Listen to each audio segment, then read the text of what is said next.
The Pomonal Recovery Podcast acknowledges the traditional owners of the land on which the people of Pomonal live and work, the Jabberong and Eastern Maar peoples, and recognise their connection to the land and the waterways. We pay our respects to their elders, past, present and emerging. Welcome to the Pomonal Recovery Podcast, where our mission is to provide an ongoing platform to continue the work of telling our stories. The stories that we need to hear. The stories about our courage. The stories about our hopes. And the stories about our fears too. In short, this podcast aims to tell the stories that will help the people in this already remarkable town to get even closer to each other. It's a podcast where we can both celebrate our achievements and grieve about our losses. The podcast will hopefully become a forum full of helpful information and a tool for breaking down the barriers that sometimes divide us. I'm James Laidler, your host. On behalf of the Pomonal Community Resilience Group, I give you episode 6, an interview with Bela Pechnik. So welcome to the Pomonal Recovery Podcast and to Bela Pechnik. I hope I said that right. Yeah, slightly. Yeah, so no, that's fine. A lot of people would have perhaps seen Bela around some of the community events and that sort of thing. And he has an accent, of course. And he's come in to talk about in the aftermath of the fires and his experience of the fire. But also, you know, the podcast is very much about getting to know our neighbours. And so I thought that might be a really good place to start, Bela, is just to talk about your background, because it's going to be fairly different from a lot of people who are living in the town. Yeah, well, it would be. I'm originating from Germany, obviously. Here in Australia now since a little bit over 7 years. Before that, Berlin, Portugal, Austria, lived on many places in the world by now.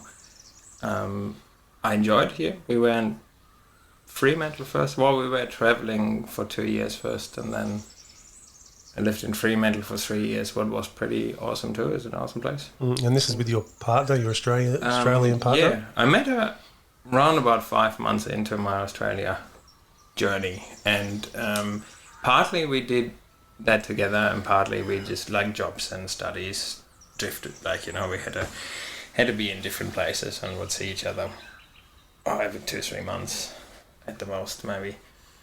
And then 2018 we decided, I had to leave the country 2019, so that's what it is. And then went to Vanuatu for a few months and went to New Zealand, and she visited me. And then we just decided, we don't kind of want to live in different countries and don't kind of want to live in, half around the world. It would just be the end of it, and we didn't really want the end. So, so decided, cool, I come over here, you study here, and do that. So your partner studied? She did in Perth. Yep. She did art therapy there. Yeah, nice. And you've also, since then, coming back, you've also had 2 kids? That's right, yeah. Yeah. We had the first kid at home in Fremantle. And then in the COVID years, we had to move out of the place where we were living, and decided we'd travel around Australia again. Bought a little caravan and did that for 1.5 years, and we ended up here long before the end of that, and started working around here, and that's how we. Yeah, so tell us about that. How did you end up here in Pomonal, and then what's kept you here in this town? By the area, we ended up here. Pauline, my mother-in-law, she had a place in Hallsgate, and so we were there staying over winter time. And then the spring after, she and her partner kind of split up and divorced, and then we said, we come back. what we were working in Deniliquin then, and that got flooded, and we couldn't work there anymore either. So we just came back here. And since then, we kind of around there, and grandma is happy to be with the children, and so you had support with yes, and kids. then as well, Georgia got pregnant again, and then we said, okay, well, we want to let's say stabilize our life a bit more, because it's nice traveling with a young kid. It's actually pretty awesome, to be honest. With one, like, it's very different to traveling just with your partner, where you're like, yeah, okay, well, when I want to sit here to 11 o'clock, it doesn't matter. You know, I watch the sunset and I make a fire and goodies, and nobody cares about 7 o'clock eating time. You know, doing that with a kid is definitely different, and it needs much more structure than I was used to. You know, because I love that, like, you can just do whatever you want. Type of thing. In travels, and you know, and when I just open a cold can and that's my meal, okay, then that's fine, you know. Therefore, I was swimming just you know, in the middle of night and stuff. So so kids do really well with routines, don't they? So it does raise questions and challenges. They are quite resilient, but routine is something they need. Otherwise, they're not quite resilient. You know, like she became super social through her, you know, living in Karen parks, living in camps, living in, you know, meeting different people, different kids every second day. You know your way around it every time. You know, you want to play with someone, or you got to start to know them first. And that's kind of what I liked as well for on that lifestyle. But yeah, well, when you have a newborn, you want a bit more. Or she wanted it, and I'm fine with that. You know, not only my need. So this was during COVID that you sort of settled in Pomonal? After. So Just after? during COVID, give me a second. Like no, it was definitely quite after. So we came over the Western Australia with the kind of the last wave when it came then and spread over Western Australia when it just got that more harmless, you know, like when there was 1,000 cases but nobody died anymore, kind of thing. And that's when we knew we can go back, you know, and the borders stayed open. So then we said, okay, well, we're going over the border then. And never got back anyway. It's just a decision that we made because we loved Western Australia and still do. But you undertook a big business venture being here as a part of your stabilising plan, didn't you, Pomonal?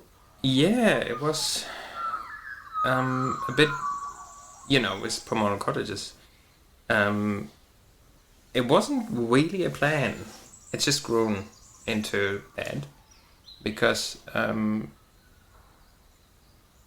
we started working in that industry and said, okay, well, it's actually not that difficult, you know. And then my mother-in-law, Pauline, she divorced in that sense, and so she got paid out. He stayed on the property, and she had money loose, and we decided to put our money into her and buy. Yeah, so she supported you in being able to purchase. Most of what that is kind of coming from her. Yeah. And we bought the business. She bought the land, and this is how it came together, and was an opportunity for us that we didn't want to miss. Yeah. So how long before the fires, how long were you up and running in the business? August last year. Okay, so just in its infancy, really. So you had about 5 months of 5.5, yeah. And was it going well? Yes, to be honest, yeah. Like we were, I found it interesting because many people were complaining this last year in our industry about, you know, up to 30% drop. We were on the same course. as the years before. I mean, I lack a bit the experience there to say, okay, but we were over half of what we planned in that 5.5 months. Yeah, that's good. And it's like, yeah, cool. Yeah, it seems quite random because we have a tiny house here and it's doing really well, and we haven't struggled so much, but yeah, clearly other people have. So it must be a bit, I don't know, there's probably a lot of factors involved in it all. There would be. Yeah. I mean, you do luxury. People that can afford that, they don't worry about it. Yeah, and like we cater for couples, and I think there's probably perhaps a little bit more demand with couples, perhaps. As well as, you can go into that when you want. There's a huge difference. Like, like when you look at family, people that have family homes, well, they are definitely affected by mortgages right now. They are definitely affected by a higher living cost because everything is exponential higher. And that's what we're still doing. But I didn't rise prices or anything to the years before. And I did good, and people were very happy with that. Yep. And I'm very happy with that, So how many cottages were part of... there are 6 cottages and the glamping tent. Okay. And then you just thrust into this event, this huge bushfire, and what were the effects on your business and what happened to your properties? Four of them cottages are just completely lost. By now they're not there anymore, like not even the ruins. The shed is gone, but there is a huge impact. Like, this business in the moment is on ice. Yeah. There's no question about it. Like, so by now we know we will rebuild. That first was a bit of an idea of like, okay, well, we may need a year to do that, while the realization that is not done in a year. Yeah, and I think that's what a lot of people are experiencing, that the wheel turns really slowly. Oh, it's incredible. And finding a builder's hard enough, getting plans through council, dealing with your insurer. And did your places were insured? We were quite underinsured, but we were insured. Like, we're not insured. But to be honest, I mean, our insurance, it was interesting, like that you go to an insurance and say, okay, well, we want to insure the place, and that gives you numbers that just don't actually represent the cost of. Yeah, and you think that's right. Cost, Yeah. And we did it half a year before, and we had no. And you don't go out and ask people in the town what they're insured for and all that sort of stuff. I think probably people are probably more aware and prepared, and hopefully those conversations are going on, and people who didn't get burned out are looking at their policies and saying, well, am I underinsured? Yeah, or do I need to bump it up? I would definitely suggest that. I mean, obviously better insurance costs more money. Yeah. But and it depends what you insure as well. When I would have income, my income insured, I would not even bother starting.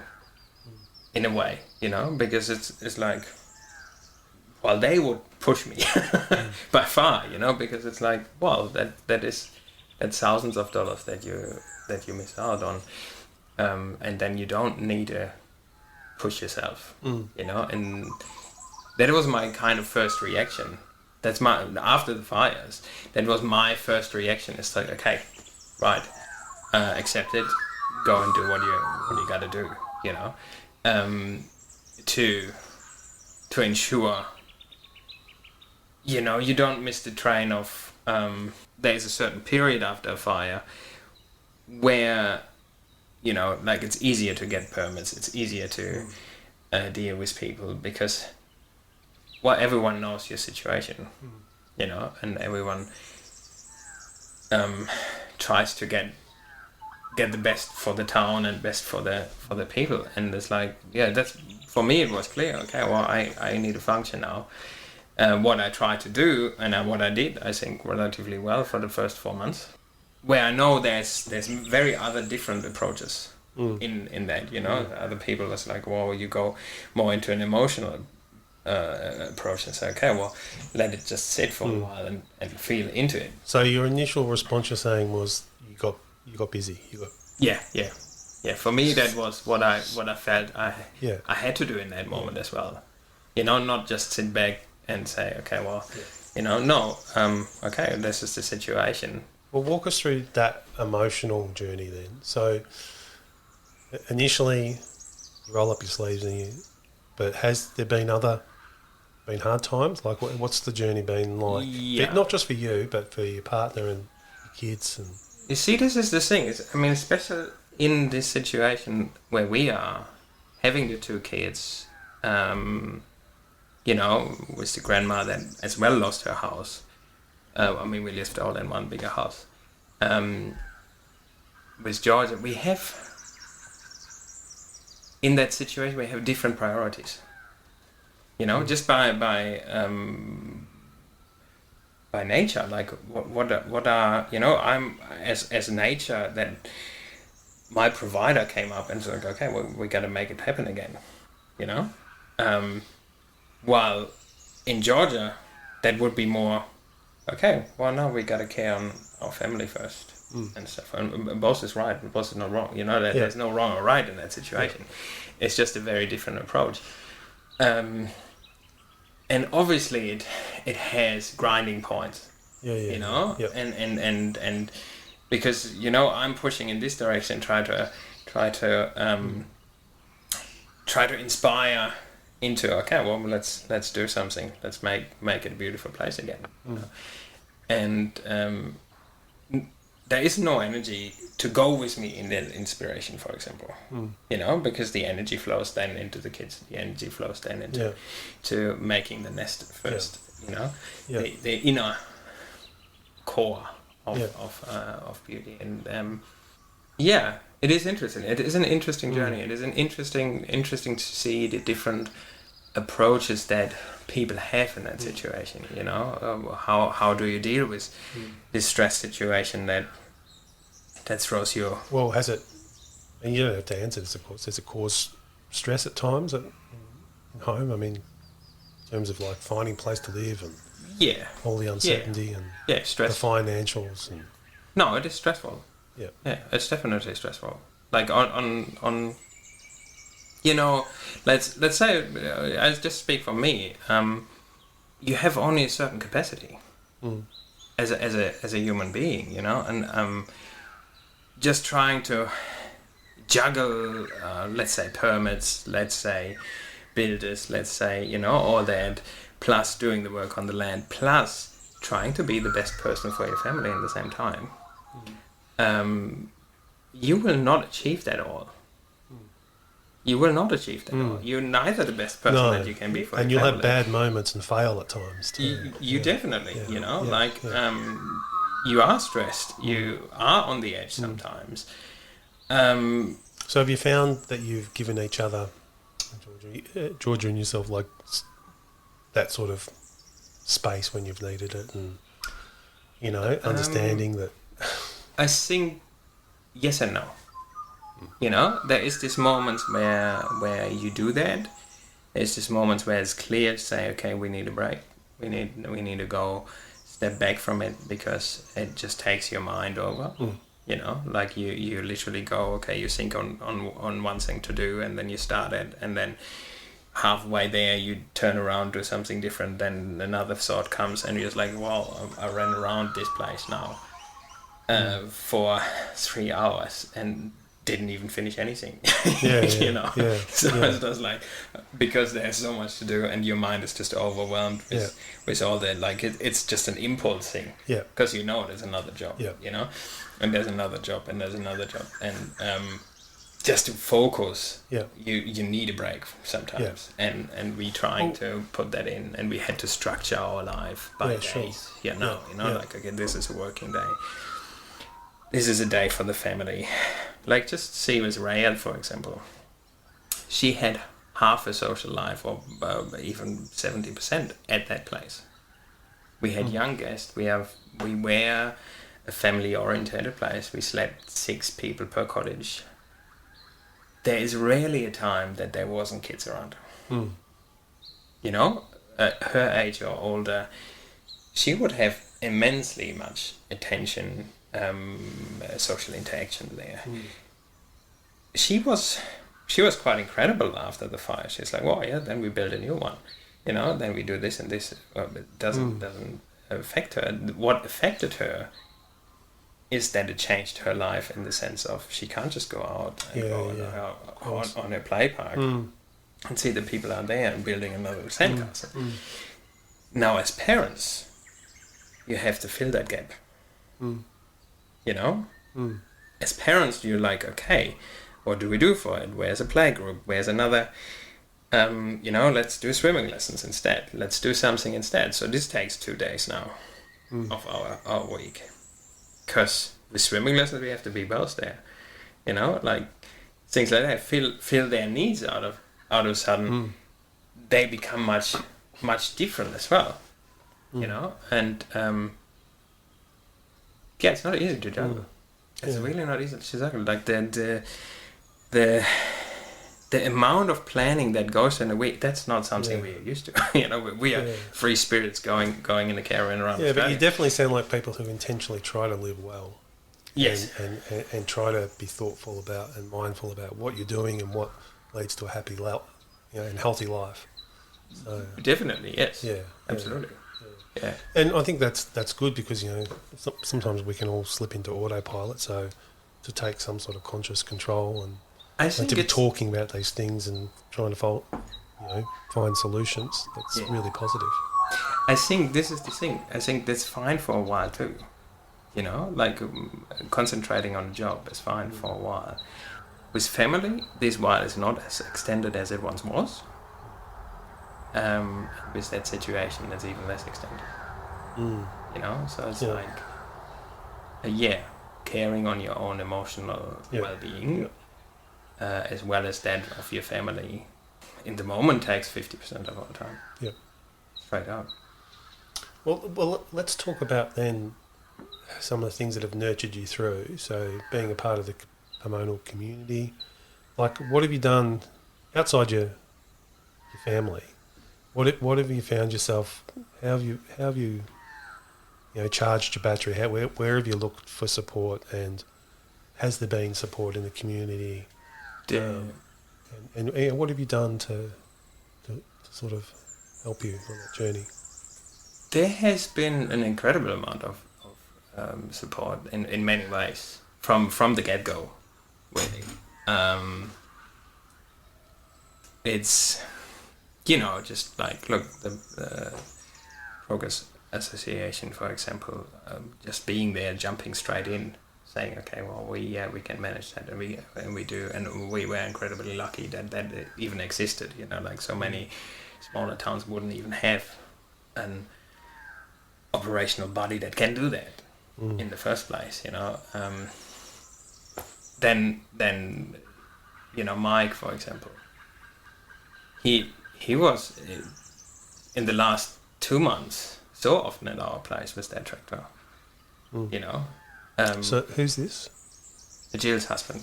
Oh, okay. Yeah. So he was there with the tractor, clearing space and cleaning up it's amazing. What is? You can't really, when I would have needed to do that myself, that's 3 months work that he did, and he was there for a few days, but the days are much shorter when you have a machine. And so many stories that don't really get recognised of people doing these sort of things. And and just out of goodwill, because to hire a tractor and do that sort of work, that's very expensive, I couldn't afford that. Yeah. No, and he's not the only one. Like Jan, he's the fire captain of Moschen, CFA captain of Moschen there. I met him in one of that gatherings and he said, look, when you need it, I come around. It's difficult for me a bit to say, look, I do need it. It is. I think that's really true. I think a lot of people really. Maybe that's one of the big hurdles is putting your hand and actually saying, yeah, actually I do need help. Yeah. And accepting the help. Yeah. As well as it's incredible, like, you know, there is so many, and it's not just them two, you know, them two did a ton of job. We had like 3 or 4 busy bees with absolute random people. You know, like, there's people from the, they work in store in the abattoir. Oh, so you had Bob's Army. Well, I had Bob's Army around twice. Well, pretty much nearly everyone had. But that wasn't Bob's Army. That was just separate from that again, just because.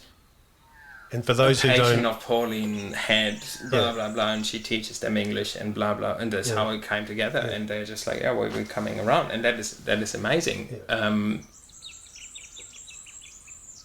What I found, like the willingness is there, and I'm absolutely overwhelmed and thankful for that.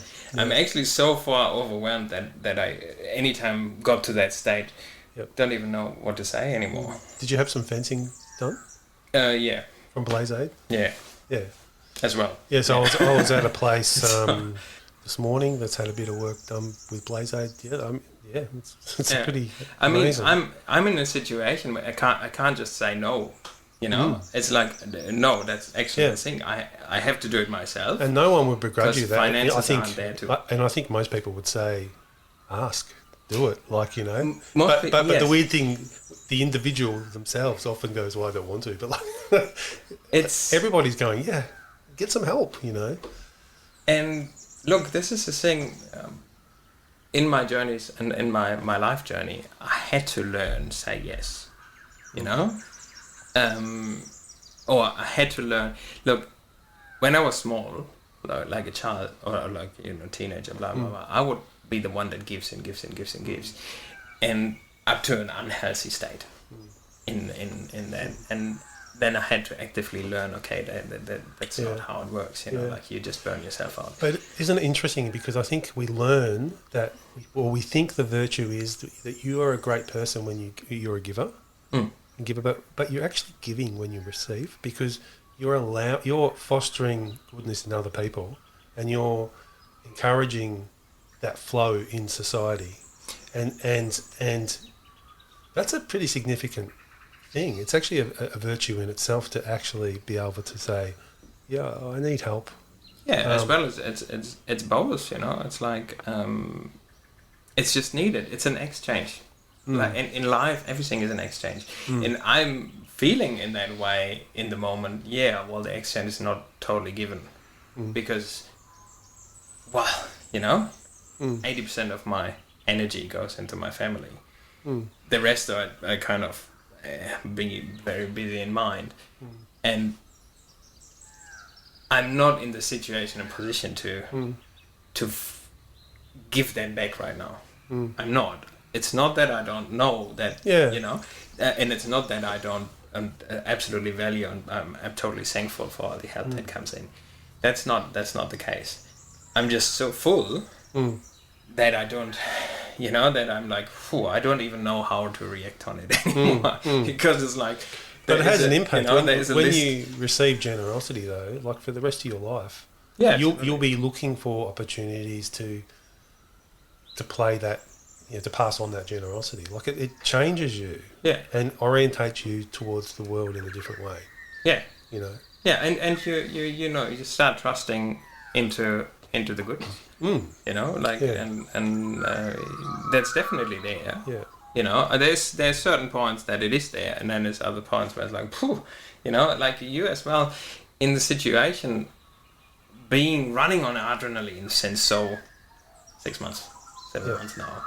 And never really deeply relaxing. And even when you try, you know, you do your yoga, meditation, blah blah blah. When you find the time for it, you're still not going into that like deep relaxed state. What I don't expect to, because that's just the situation it is. But even then, you are still on that adrenaline level where I feel I'm relatively highly reactive to things that happen in the outside. What I'm not when I'm like really deep in, but this is what this situation brings you, like it just brings you a full mind. It just brings you into this situation where, okay, well, you got to step back and really deeply, actively go into in a relaxation state where you're like, okay, that's not easy. Because there's another thing, another phone call you have to do. There's another plan you have to get. There's another drawing you have to let someone do. There's another, So, and that's just the thing where I realized in some ways as well in that whole process, also with the community, I reacted strongly. I reacted strongly because you are reactive when you're stressed. You are reactive, and I'm not, I'm not saying that's wrong or that's right. Just saying that's the state I'm in, or I was in, and I'm partly still in. Yeah, and I think with that, this is the place we're in now that we're well advanced into the recovery period, and some of the unprocessed stuff's probably bubbling away and will potentially come out in people. And naturally so in the months to come. Yeah. See, this is as well for me, and that was for me as a realization, is the first 3-4 months, it wasn't that difficult. Because I was pushing. Because I actually clearly saw what I had to do, and I had the reserves that I could, I could burn my fat. But anytime you're not having that fats anymore, you don't have the reserves, and then you actually gotta eat, and this is where I was in the last 3 months, where I found it incredibly difficult, is because you started a waiting game. The project that we're doing is not that one house. Project that we're doing is it's a big project, I need to make it a valuable business again. This needs to be better than it was before, just because now it costs so much more than it, it needs to make sense financially. So when you try to get the plans and try to get the things for something like that bigger, it takes even longer. And before I don't get an okay, then I can't spend money, because then it's just wasted money. And this is the stuff that really grinds on me. Having a constant busy mind, but not being able to physically do something on it. That's something that really grinds on me. When I have a task and I can follow that task, it's easier. Yeah. When I see some kind of things moving, it's easier. When I'm not, it's super frustrating. Yeah, that makes a lot of sense. When I'm just actually waiting. Yeah, and that's an interesting and difficult concept, that whole idea of waiting, and and I think there's probably a lot of people in the community dealing with that very thing. It's such a simple, but sort of it has the potential to cause people a lot of grief, this sense of waiting. Yeah, that's fair enough. Yeah. I get it as well, because it feels unnecessary. I feel like it feels kind of unnecessary, because you're dealing with... And don't get me wrong, when I speak with Rob, what is our main town planner, they're good. They are good, and they may not knowing what we all go through, but they try their best. But this is the whole system. He's not the one that just say, okay, well, put it in, and then it's decided. No, put it in, and then you go to 3-4 other departments before you actually get an okay, and that can take so and so long, and then you do that with other things too. So it's just you feel like you swim upstream and you're not getting anywhere. That's waiting. Well, maybe a good place to finish would be to just talk about your hopes and in the next little while. What are you hoping for over the next few months? And also, is there anything in particular you wanted to say on the podcast? Yeah. Like, what gives me power, apart from family and, the quiet times, is inspiration. So this whole thing has a good part. Yeah. With all the stress that comes with all the,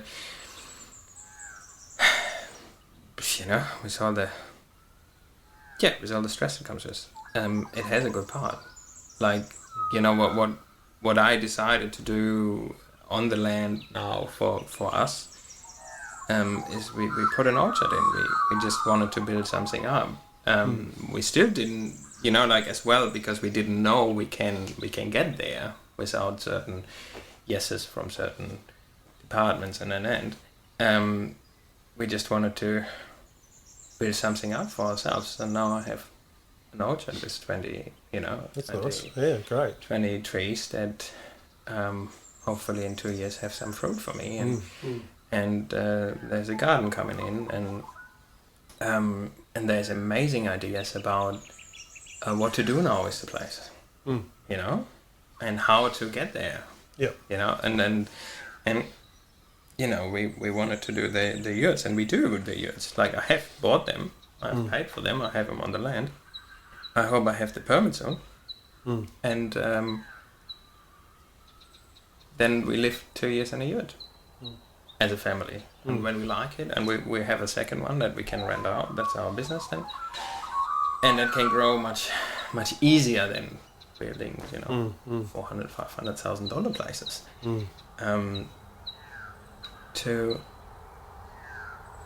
Just envision it, this like stay inspired. Yeah. Look what the future can bring, and that needs work. I don't mind the work, but just that, the beauty that it can bring, and what life can look like. What it is possibly right now not, but it can look that way, and I'm totally sure in 5 years I look back at it and say, hey, well, possibly one of the best things that happened to me, because I have the place that I wanted. And I didn't have to build up on ideas of other people. I can build up on my own idea, or on our idea as a collective. And you're much more enmeshed in the community than you were previously too, I imagine. Yeah. Oh, yes. I mean, most people kind of know me, at least. Yeah. So I'm struggling with names, but I know. That's all right. So when you see BLO at one of the community events or whatever, he's the guy with the ponytail, just go up and say hello. Say hello to his 2 little girls. They're very, very cute, and and to his partner. Thanks for coming in. Yeah, no worries at all. Cheers, Bill. That's good. Great. Okay. Thanks. Enjoy.